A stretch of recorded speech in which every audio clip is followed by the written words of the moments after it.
दत्तवाड तालुका शिरोळ येथील दूधगंगा नदीचे पाणी पात्राबाहेर पडले असून नदीकाठची गवताची कुरणे बुडाली आहेत।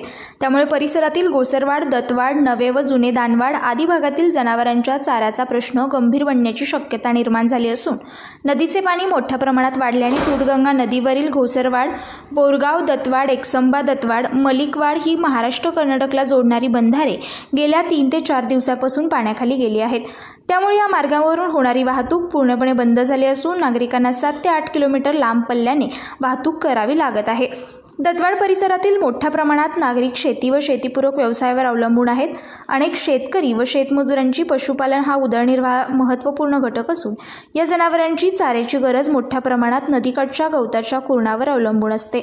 मात्र धरणक्षेत्रात सुरू असलेला जोरदार पाऊस व इतरत्रही गेल्या 4 दिवसापासून सुरू असलेल्या संततधार पावसामुळे दूधगंगा नदीचे पाणी मोठ्या प्रमाणात वाढून गवताची कुरणे पाण्याखाली गेली आहेत। त्यामुळे नागरिकांना चाऱ्याची गरज पूर्ण करण्यासाठी ऊसाचा हिरवा पाला तसेच पावसाळ्यापूर्वी साठवून ठेवलेला सुका चारा तसेच बाजारात उपलब्ध असलेला कडबा कुट्टी, पेंड आदींवर अवलंबून राहावे लागत आहे। एन न्यूज मराठीसाठी दत्तवाडवरून पांडुरंग सोने।